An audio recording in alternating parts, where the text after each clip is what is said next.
উচ্চতৰ মাধ্যমিক চূড়ান্ত পৰীক্ষা চলি থকাৰ মাজতে তামোলপুৰ উচ্চতৰ মাধ্যমিক বিদ্যালয়ত এই উচ্চতৰ মাধ্যমিক চূড়ান্ত পৰীক্ষাত যি মোবাইলত চাই লিখি থকাৰ ভিডিঅ' সামাজিক মাধ্যমত ভাইৰেল হৈ পৰাৰ পিছতে সমগ্ৰ তামোলপুৰ জিলাত এক তীব্ৰ প্ৰতিক্ৰিয়াৰ সৃষ্টি হৈছে।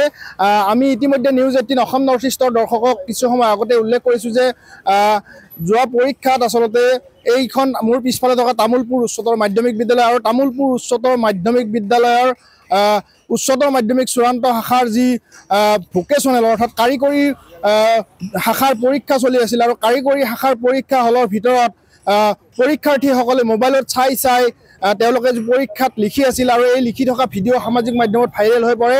আৰু ইয়াৰ পিছতে আচলতে আমি আৰু এটা কথা উল্লেখ কৰিব লাগিব যে আজি তামোলপুৰ জিলা প্ৰশাসন তৎপৰ হোৱা পৰিলক্ষিত হৈছে আৰু জিলা প্ৰশাসনে আজি তামোলপুৰ জিলা প্ৰশাসনে তাৎক্ষণিকভাৱে এখন জাননী জাৰি কৰি পৰীক্ষা কেন্দ্ৰটোৰ অধ্যক্ষ যে বিভূতি ডেকা আছে, বিভূতি ডেকাক তত্ত্বাৱধায়কৰ দায়িত্বৰ পৰা আঁতৰাই তাৎক্ষণিকভাৱে দায়িত্বৰ পৰা আঁতৰাই তামোলপুৰ জিলাৰ যে তামোলপুৰৰ ৰাজহ চক্ৰৰ বিষয়া তথা দণ্ডাধীশ এলিমা কান্দুলিনাক পৰীক্ষা কেন্দ্ৰটোৰ তত্ত্বাৱধায়কৰ দায়িত্ব দিয়া হৈছে তাৎক্ষণিকভাৱে। আৰু ইয়াৰ পৰৱৰ্তী সময়ত জিলা প্ৰশাসনৰ পৰা কি পদক্ষেপ গ্ৰহণ কৰে আমি পৰৱৰ্তী সময়ত নিউজ 18 অসম নৰ্থ ইষ্টৰ দৰ্শকসকলক জনাম।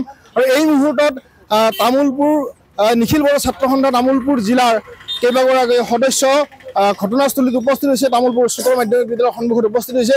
মই পোনে তেওঁৰ লগত কথা পাতিম। তামোলপুৰ জিলা নিখিল বড়ো ছাত্ৰ সন্থাৰ সভাপতি আমাৰ মাজত আছে, ঘটনা সম্পৰ্কত কি ক'ব?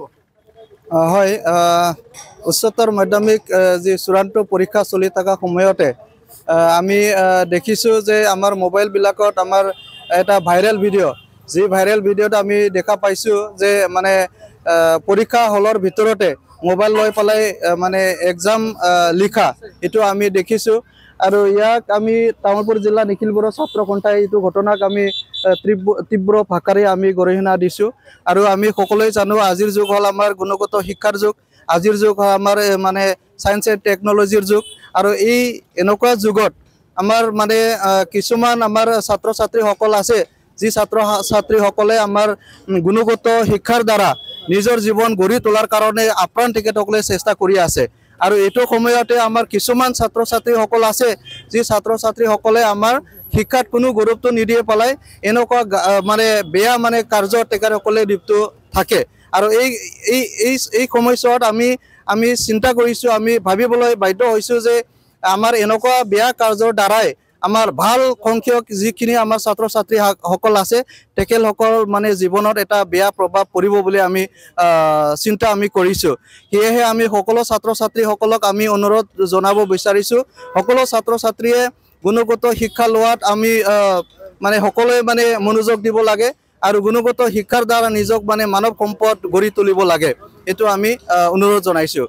কঠোৰ পৰীক্ষা নিৰীক্ষা চলি থকাৰ মাজতো এনেদৰে কি কাৰণত এনেকুৱা ঘটনা সংঘটিত হ'ল বা মোবাইল ভিতৰত কঠোৰ পৰীক্ষাৰ পিছতো মোবাইল ভিতৰত কেনেদৰে নিলে?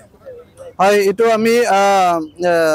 আমি আলোচনাৰ মাধ্যমেৰে অলপ আমি গম পাইছোঁ যে আমাৰ ইমান কঠোৰ এটা নিৰাপত্তা যি মানে বা ব্যস্ততাৰ ভিতৰতে মানে কেনেকুৱা আমাৰ মানে ছাত্ৰ ছাত্ৰীসকলে মানে পৰীক্ষা হলত তেখেতসকলে মোবাইল নিব পাৰিলে।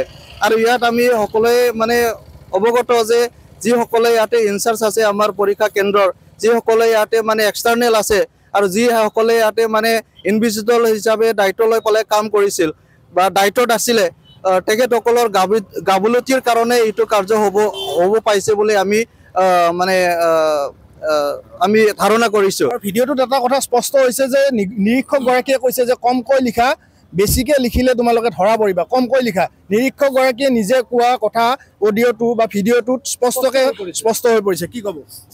হয়, ভিডিঅ'ত যিখিনি মানে নিৰীক্ষকে যিখিনি কথা মানে কৈছে আৰু যি কথাখিনি আমাৰ ভিডিঅ'ৰ দ্বাৰা আমি গম পালোঁ, তো নিৰীক্ষকে মানে নিজে মানে সেইটো মানে কাৰ্যত তেখেতে লিপ্ত আছে। গতিকে নিৰীক্ষকজনকো আমি মানে তদন্ত কৰি পেলাই উচিত মানে ব্যৱস্থা বা আইনী ব্যৱস্থা ল'ব লাগে। ইতিমধ্যে তত্ত্বাৱধায়কগৰাকীক আঁতৰাই ইতিমধ্যে যি কাৰ্যবাহী দণ্ডাধীশক ইয়াত দায়িত্ব অৰ্পণ কৰা হৈছে, পৰৱৰ্তী সময়ত কি ধৰণৰ ব্যৱস্থা লোৱাৰ বাবে আহ্বান জনাব? হয়, যিসকলে মানে আমাৰ এইটো কাৰ্যত মানে যি কাৰ্য মানে আমাৰ ছাত্ৰ ছাত্ৰীসকলৰ জীৱনৰ লগত হেতালি খেলা এটা মানে ঘটনা ঘটি গ'ল, এই ঘটনাত যিসকলে মানে লিপ্ত আছে তেখেতসকলক মানে কি বুলি কয় তদন্ত কৰি পেলাই মানে বহিষ্কাৰটো কৰিবই লাগিব।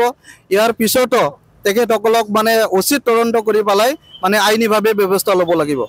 হয়, ঘটনাস্থলীত উপস্থিত হৈছে নিখিল বড়ো ছাত্ৰ সন্থা তামোলপুৰ জিলা সমিতি। তামোলপুৰ জিলাৰ যে নিখিল বড়ো ছাত্ৰ সন্থাই দাবী কৰিছে, আচলতে বিভিন্ন সচেতন মহলেও দাবী কৰিছে যে উক্ত ঘটনাত জড়িত সকলোকে অতি শীঘ্ৰে নিলম্বন কৰিব লাগে আৰু আইনীভাৱে কঠোৰতকৈ কঠোৰ যি প্ৰক্ৰিয়া জিলা প্ৰশাসনক আহ্বান জনাইছে, কঠোৰ প্ৰক্ৰিয়া কৰিব লাগে আৰু তদন্ত কৰিব লাগে। তদন্ত কৰি যিকেইগৰাকী ইয়াত জড়িত আছিল, আচলতে মূল অভিযুক্ত যি পৰীক্ষক লগতে যি তত্বাৱধানত যোনগৰাকী আছিল প্ৰত্যেককে জিলা প্ৰশাসনৰ আওতালৈ নিব লাগে আৰু আওতালৈ নি তেওঁলোকক আইনীগতভাৱে কঠোৰ শাস্তি বিহাৰ কাৰণে সকলোৱে দাবী উত্থাপন কৰিছে। আপুনি বিচৰা বাতৰি পাব কেৱল নিউজ 18 এপত। নিউজ 18 এপ ডাউনলোড কৰিবলৈ স্কেন কৰক এই QR কোড। গুগল প্লে ষ্টৰতো পাব এই নিউজ 18 এপ।